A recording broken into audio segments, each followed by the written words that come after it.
Okay, welcome to part 3. This is entitled Hyrum Smith, but we are also going to be talking about Samuel Smith a little bit more. And you may have to forgive me. I have very wonderful feelings about my brothers. I have sons myself, and so this one was kind of a tender one for me, reading this, because I don't know, there was just some things where when you're reading it, it's like, okay, yeah, life is hard. It's the 1800s, everything's hard. But when you think about the order of events and kind of what happened to these people, there's some emotional stories in here, and just some wonderful things. Again, this is maybe a little bit more anecdotal, but with Samuel and Hyrum, in my opinion, both sort of having a lot to do with this stage of church history and having the first section. Jospeh Smith Sr has section 4. Now Hyrum Smith gets section 11. Samuel Smith has a major part of a lot of this. I felt it was best to kind of dive into this a little bit. So a life sketch of Hyrum Smith. He was born in 1800, so he's almost 5 years older than Jospeh Smith. He's born in Tunbridge, Vermont. And if you know, for a long time, the Smiths lived in Vermont. They farmed there. He actually went away to school from the ages of 12 to 15 years of age to the Dartmouth College. So he was formally educated and boarded there. I mean, he went off to school and did his thing. So I did not know that. I thought that was interesting. He was a farmer and a cooper. And cooper's a great name. But if you don't know what a cooper is, it is an actual barrel maker. So if you're feeling cooped up, perhaps you're in an emotional barrel. Just something to think about and talk to your therapist about. But anyway, so yeah, he was a cooper, a barrel maker. He was a member of the Western Presbyterian Church in Palmyra. That was his church affiliation in 1820 when the first vision occurred. If you recall that the Smith family kind of went in different directions in terms of which church they did. Joseph was partial to the Methodists, and apparently Hyrum actually joined the Western Presbyterian Church. He marries a woman by the name of Joshua Barden. That's on the 2nd of November, 1826 at Manchester. So he was 26 years old when he was married. Now, to me, in 1826, that seems like a kind of an older age to get married. I don't know if that was true at the time. But that is something interesting about the Smiths, is they didn't get married when they were like 17, 16 years old, like some other people did. So interesting. I'm going to assume that had a lot to do with just their financial circumstances. This was not a wealthy family. They had to constantly work just to keep themselves fed. So that's my personal opinion. Joshua actually dies on the 13th of October, 1837. So they are married for 11 years by the time she passes away. And she's pretty young. He marries, about 2 months later, marries Mary Fielding. And just so you know, he did have children with Joshua. They had a couple of children there, and those children did have a pretty, again, some significant dealings with the church. But he marries Mary Fielding on the 24th of December, 1837, so about 2 months later. And Mary Fielding, that name Fielding is very well known in modern church culture, if you don't know, and we'll get into that in a second. But that name Fielding it appears a lot. And Mary Fielding is she's an incredible woman.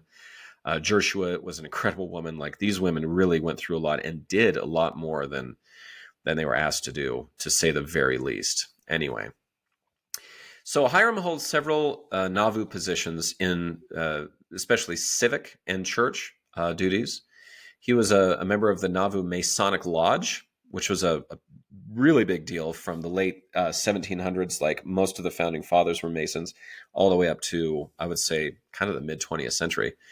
The Masonic lodges were a really big deal. He was the vice mayor of Nauvoo. Didn't know that. He was also on the temple committee for the Nauvoo Temple. He does die in Carthage jail in 1844. He was 44 years old when he was shot. When we'll get into the details of that in a moment. Callings in the church. He was ordained a priest and presided over a branch in Colesville shortly after the organization of the church in 1830. He was ordained a high priest and served a mission to Missouri. So he, like Joseph, Oliver, Brigham Young, Samuel Smith served missions. Joseph Smith Sr., who gets the famous Section 4, does not. So, such is life. He was a counselor to Bishop Newell K. Whitney, who was what we would now call the presiding bishop of the church at the time. Far smaller church than it is today, of course. He was part of the Camp of Israel, which is a major campaign at the time.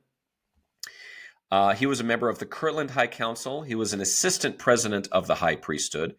He was the second counselor to the first presidency, and he was in something called the Council of 50. This was a sort of theocracy, so to speak. There were actually non-members of the church that were part of the Council of 50, and this is one of the main reasons why Latter-day Saints now live in Utah, if you want to know. The state of Utah you can thank to the Council of 50. This is an organization trying to help these people out, and eventually was used as the main organizing effort to get the Saints out of the United States into, uncharted territory just outside of Oregon, the country in Utah. So you can kind of thank that council. He was a member of that as well. As a patriarch, that's what he's known for the most, right? So he was the second patriarch to the church after his father dies. So here's what we get from the Joseph Smith Papers website. If you look up in the reference section under people, I pulled this from there. It says, appointed patriarch of the church, released as counselor in the first presidency, and appointed a prophet, seer, and revelator in the first presidency, instructed to, quote, act in concert with Joseph Smith, who would, quote, show unto him the keys whereby he may ask and receive and be crowned with the same blessing and glory and honor and priesthood and gifts of the priesthood that once were put upon Oliver Cowdery. So Oliver Cowdery leaves the church, and Hyrum, in as clear terms as I can ever find, this is from a section of the Doctrine and Covenants that I've just quoted, takes Oliver's place in all things. Oliver never denies his testimony to the Book of Mormon, and neither does Hyrum Smith, but he does leave the church. A myriad of issues, actually, that I would say are pretty legitimate. So that is Hyrum Smith. We get some scriptural information from the Doctrine and Covenants about Hyrum. So there are actually 7 sections of the Doctrine and Covenants that either involve or are directed to Hyrum Smith. Sections 11, 23, 52, 94, 111, 115, 124. Either like section 11 is obviously directed just to Hyrum Smith. And the rest of them, he's named. He's there when the revelation is given, which means it could have been part of his question as well, whatever was referred to there. Section 135 actually is the announcement of Hyrum Smith's death. I'll get into who wrote that in a little bit. So the announcement of Joseph and Hyrum dying and what we call the martyrdom of those 2 men at Carthage jail is canonized as Section 135. Section 138. So this is years later, and this is kind of if you think about what the circumstances of this moment are, it's pretty significant. So this is in the throes of World War I. Section 138 is given in, I believe, 1918. If my memory serves, I could probably just easily look that up. But it's World War I, and Joseph F. Smith is now the president of the church. Joseph F. Smith, and that F does stand for Fielding, is way advanced in years. We are now in the 20th century, and this is Hyrum Smith's son, who is very, very, very young when Hyrum was sort of forcibly taken from his family and later shot. Yes, this was October of 1918 is when this was given. So you have the son of the man living in another century, living in Salt Lake City in the throes of World War I. And so the world has changed a lot. And there's the Spanish flu, and tens of millions of people have died in this conflict. And so Section 138 actually describes, so this, if you don't know, Section 138 is a vision that was given to Joseph F. Smith about what life is like after death, about what we call the spirit world. And he's talking about how, then this is why we have temples, we do proxy work for people who have died. They accept the gospel. Apparently there is a missionary effort going on in the spirit world where people are actually preaching the gospel, just, I guess, like they do here. We don't exactly know how that looks. And that is how this work happens. And then the ordinances that you needed, like baptism or confirmation or whatever the case may be, is done in temples on earth. And in this section, he actually describes his father. He actually sees Hyrum Smith and his uncle Joseph Smith. in this vision. And this is towards the end of his life. And he's lost a son.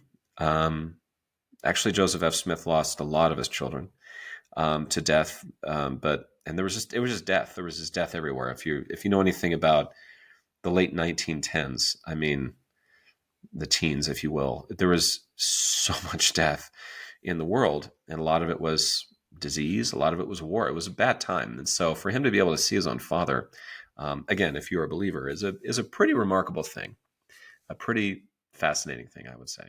So that's another section in which Hyrum is described. So again, a very, very important person to a lot of different people. He's described as being very anxious to serve in section 11, almost like, please wait, like pump the brakes, bro, like that we're not quite ready yet. That's section 11. That's what that means. Pump the brakes, bro, is not exactly what they said, but just take my word for it. It's the theme. Don't worry about it. He's also this is a very famous scripture about him. Section 124, verse 15. He's described as having integrity. And reading here, it says, "And again, verily I say unto you, blessed is my servant Hyrum Smith, for I, the Lord, love him because of the integrity of his heart, and because he loveth that which is right before me, saith the Lord." So yeah, a nice shining, recommendation from on high if you believe in that sort of thing. I just think that's a very lovely language as well.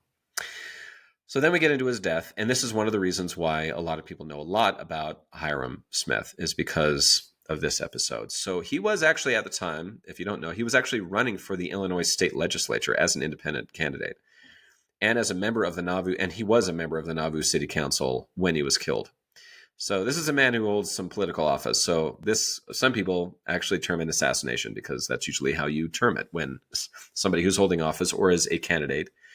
And by the way, Joseph Smith at the time, a lot of people don't know this, was actually running for the president of the United States. His candidacy was official. He was an official candidate running for the presidency of the United States, the president.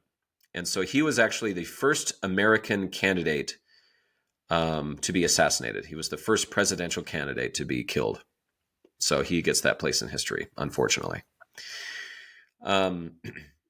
So we get to Carthage jail. Now, why were they there? Well, they were awaiting a trial. The underlying reason for it is that they destroyed a printing press that was printing something called the Nauvoo Expositor, which was an anti-Mormon tract. It was meant to incite, and they were almost even dared to burn it down. They say, you can count your days. If you touch this press, you can count your days from that moment. And so there's a lot of fighting words going on there. And I've talked about this in a previous episode about, First Amendment rights and how the fight is real, even to this day, about what those rights mean. However, the official charge that they had was treason, because Joseph, as the head of the Nauvoo Legion, there was a military unit inside of Nauvoo that was part of their city charter. And Joseph Smith, as the sort of lieutenant general of that legion, enacted martial law in Nauvoo because of some bad events that were going on, let's just say. And so they were charged with treason, and Joseph and Hyrum were thrown in the Carthage jail. In the room with them was Willard Richards, who was a very large man and was a major figure in a lot of things. We'll get to that in a moment. But he was a very large man to say, and that's significant for the story later. John Taylor, who at the time was an apostle, and I'll just tell the story. So Willard Richards, John Taylor, Joseph Smith, Hyrum Smith are in the room. Are in it. I wouldn't call it a jail cell, because it was the upper room of more or less a jailhouse. There was an open window. It wasn't like supermax security or anything like that. During that night, it was raining quite a lot, and so somebody's wearing a heavy overcoat and can smuggle guns. He, for some reason, misses the pat down. And so Joseph Smith and Hyrum Smith, at the time of a mob storming that place, were armed with pistols with 6 bullets each. So Hyrum actually never gets a shot off. They are saying about a crowd of about 150 to 200 men who apparently had used gunpowder mixed with water and smeared that on their face to distort their features, stormed the jail. They were all pretty heavily guarded, or pretty heavily armed. A lot of rifles and whatnot. The guards weren't much use at that point. They all rush up to the second floor, and here's where the story gets going. So Joseph and Hyrum both had guns. Hyrum never got a shot off. Somebody shoots through the door, and the bullet strikes him in the left side of his nose, in the face. He is shot in the face, falls to the floor. There's another instance where he is maybe shot through his body and hits his pocket watch, but he dies almost instantly because he gets shot in the face. He exclaims, "I am a dead man," and he's more or less dead by the time he hits the floor. Joseph actually fires 6 shots. 3 of those shots misfire. 3 of those shots don't work. The other 3 actually do strike a couple of people in that mob. So you may not know this. The door is opening. The men inside are pushing it back. Hyrum gets shot in the face. He's dead. Joseph and the others are still pushing on the door. Joseph pulls his gun out and tries to fire 6 shots into the open doorway. One of them shoots William Voorhees in the shoulder. One of them hits John Willis in the arm. And William Gallagher is actually shot in the face and survives. There is apparently a 4th person they're not really sure about. All 3 men, since they were injured, that served as a proof that they were there and that they were guilty of murder. And so they were ordered to trial, but all 3 of them fled the state and were never brought to justice, never brought to trial at all. So assuming that they were actually there and all those kinds of things, they were never brought to trial. So those 3 injured men, we don't really hear from them much after that. Again, Hyrum was shot multiple times after sort of the melee was over. So even after he was on the floor, they shot him a few times because they saw a target. So he's in the jail room and he's passed away. I know that Joseph F. Smith went back to the jail once and there was still some blood on the floor, and he asked them to remove him. He didn't want to see that. So pretty tender moment for his son, seeing the place where his father died. And this is a place you can still go to. The Liberty Jail, or the Carthage Jail, is still standing. And there are tours of that place that people can go to. Sorry, no son should have to see that. Forgive me. Joseph, on the other hand, gets some shots off, more or less drops the gun, heads to the window. He is shot 3 times in the window, then falls through the window. And there is a report that claims that when he hit the ground outside of a well, more or less, he was still alive. So the mob propped him up, set up a makeshift firing squad, and shot him many more times and made sure he was dead before they fled the scene. And the entire mob ran off. They thought they heard a bunch of Mormons coming. They said the Mormons are coming, and they all ran off. Now, in the middle of all this, you have 2 other people that are still in the room. John Taylor, who actually gets shot about 4 times, as I recall. He gets shot, falls to the ground, and rolls under the bed just to try to escape. Willard Richards is standing, as the door kind of swings open, he's standing at the hinge point of the door. So the door is kind of blocking his view, and he's using a walking stick that he has just to smack away any barrels that come through the door. He just smacks them out of the way. Any muzzles that come through the door, he smacks them out. He gets slightly grazed on his ear. This is the largest man in the room, and he hardly has a hole in the coat of his garments. He is in a volley, and he survives. He takes John Taylor, because he doesn't know what's going to happen next. He takes John Taylor over into an area that was a bunch of hay there, and since he has a lot of weight, he actually lays on top of John Smith. He was a trained physician and felt that would be some way of stopping the bleeding, since John had been shot multiple times. And he laid on top of him and saved his life. All of this account, written by Willard Richards, is what we now call Section 135 of the Doctrine and Covenants. So Willard saw it all. He saw Hyrum get shot in the face. Joseph left.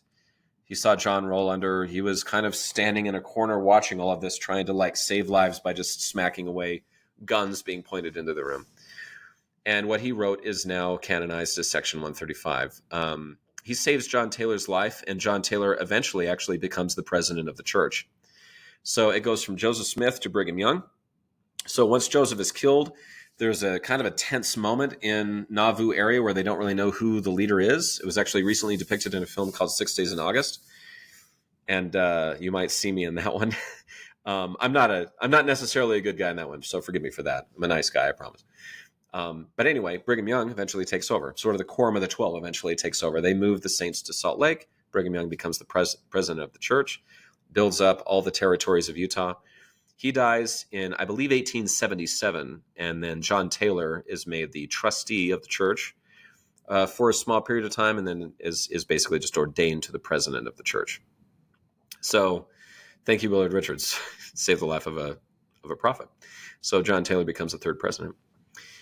So Hyrum, after all this is over with, Hyrum is actually buried next to Joseph and Emma in Nauvoo. They were originally buried in the ground, but because of flooding of the river close by, they were eventually exhumed, photographed, and then placed in the tomb where they're currently at. It's gorgeous, actually. It's a wonderful place. If you're ever in Nauvoo, you can see it to this day. But that's what it is. So his family, after this ordeal, actually moves with the saints from Nauvoo to Winter Quarters, Nebraska, and then they move on to the Salt Lake Valley. And his sons, his posterity is enormous, and they've had a massive influence on the church. I'll get to that in a moment. But before we get to that, a story that I didn't fully appreciate until I read about, I just find it interesting. Before Section 11 shows up, Samuel Smith comes, has kind of a hard time with his story about the John the Baptist and getting baptized. He eventually is the first convert to the church, is baptized, serves the first mission of the church, is the means of getting the Book of Mormon into the hands of Brigham Young. And what's really interesting about this, I didn't know this, Samuel Smith actually was riding to the aid of his brothers by the time they got shot. I don't know exactly what happened, but he had to evade some attackers on his way to Carthage jail, which for some reason caused some major physical strain on him. He had a quote, stitch in his side, and caught fevers and all sorts of stuff. But apparently there was some sort of a major strain for him trying to ride his horse and make it to Carthage jail in time. And that fatigue of that and some of the effects of whatever may have happened to him during that really affected his health in a major way. He was the one that found his brothers dead. He was the first one on the scene. And so when these men who shot and did the firing squad and all this fled the scene because they thought the Mormons were coming, it was actually just Samuel on his horse. So this younger brother finds Joseph dead, finds his brother Hyrum, and he sort of takes care of the bodies. So 3 brothers at once.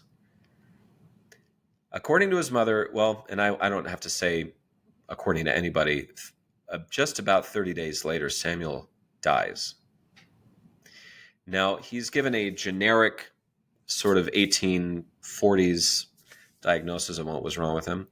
His mother believes that it was the strain of losing his family and also whatever happened to him that night evading attackers. But yeah, Samuel dies a month later. So Lucy Mack Smith's history about, the history of Joseph Smith by his mother, she's rather angry at the end of that book. Joseph Smith Sr. had died already a few years previous. And then in the matter of basically 1 month, she loses 3 of her sons to what she would call mobocracy. She blames the governor of the state. She's very angry about this, but she loses a lot during this time. And again, just as a father of sons, like taking all the rest of it out and who these people were and what they did in the church and all that stuff, like that's a pretty brutal story. What was interesting before Samuel dies is that some people believe that he should be the next president of the church because he was sort of the next brother in line. This was very short-lived. Not many people really hearkened to that too much. There was a really wacky instance where his other brother, William, actually claimed that Hosea Stout poisoned him in an effort to eliminate Smith or any successors in the Smith family so that Brigham Young could take over. This was kind of dropped right away. Samuel was a little bit unhinged on occasion. In fact, him and Joseph got into a pretty brutal fight once. That was very public because William was an apostle at the time that this happened. And so anyway, that's a thing. It's in the history. It's a verified story, but again, nothing really came of it much. But yeah, that's Samuel and Hyrum. So what is the legacy of this man? Just speaking specifically of Hyrum, I could go off for a very long time about the rest, but just specifically about Hyrum, who was there with Joseph when he died and gets his own section of the Doctrine and Covenants. His descendants are where this really comes into play. So I've already mentioned his son, Joseph F. Smith, becomes an apostle. He actually serves a mission at the age of 15 to what's called the Sandwich Islands. We now call it Hawaii. In my opinion, one of the main reasons why the church has such a major influence in Hawaiian culture and Tongan Samoan culture, not like the biggest thing in the world, but there's a significant presence there. And that's one of the reasons why there's a lot of people from those islands that are actually in places like Utah, California, Nevada, all sorts of places. Anyway, so Joseph F. Smith, he serves a mission at 15, becomes an apostle. He is an apostle during the presidency of Brigham Young and becomes the president of the church. His grandson, Hyrum Smith's grandson, Joseph Fielding Smith, becomes an apostle and also a president of the church. So Hyrum Smith is a patriarch. Joseph F. Smith, his son Joseph Fielding Smith, those two men, Joseph F. and Joseph Fielding, are both presidents of the church. His oldest son, Hyrum's oldest son, John Smith, Uncle John, we did a whole thing about this one, becomes the next patriarch of the church. So the third patriarch of the church is John Smith.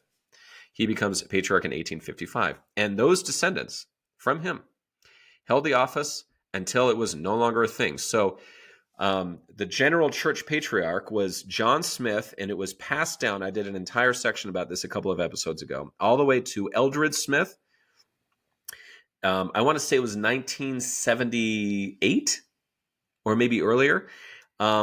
The office of church patriarch was done away with. He was made an emeritus general authority, and he actually died very recently at the age of 104 in 2014. So, yeah. Russell Ballard, who was, as of this recording, the most recent, before Jeffrey R. Holland is currently that person, but before that, M. Russell Ballard was the acting president of the Quorum of the 12 Apostles and is Hyrum Smith's direct descendant. M. Russell Ballard recently passed away. In the year 2000, the Ensign, which is a church magazine that no longer exists, it's now called the Liahona, but they actually did a piece on this, and they estimated that there were around 31,000 living descendants of Hyrum Smith on the earth. And in my research, I also found out that in 1918, which is section 134 or 138, Joseph F. Smith era, his descendants actually erected a monument in Salt Lake City to Hyrum Smith's honor, and it stands to this day. And here's a picture of it. So a lot of stuff about Hyrum Smith. I've now gone through, I've already talked a lot about Emma, Lucy Mack, Joseph Sr., Alvin, who dies before the Book of Mormon is published, Hyrum Smith, Samuel Smith. This is an incredible family. And so, yeah, there you go. I hope that was interesting. Again, a little bit more maybe emotional than otherwise. And just as a personal note, my first professional acting gig in a film, my first major motion picture that I ever did was actually a movie called The Work and the Glory, where I actually played Hyrum Smith. And so if you want to know, like, my mother, who is an absolute graceful, wonderful person who I love, gives me this book, one of the only biographies about Hyrum Smith. And that's kind of what got me really, really into church history in this way. And so thank you, Mom. And also thank you, Hyrum Smith, for being a really wonderful example. And apparently I look something like the guy. So if you want, go look it up. It's The Work and the Glory. I play Hyrum Smith. It's a very small part. It was a wonderful experience to play a really interesting man. So with that, thank you again. And I hope you're enjoying this. It's definitely enjoyable to put them together. It's a lot of work, but it's great. And we'll see you next week.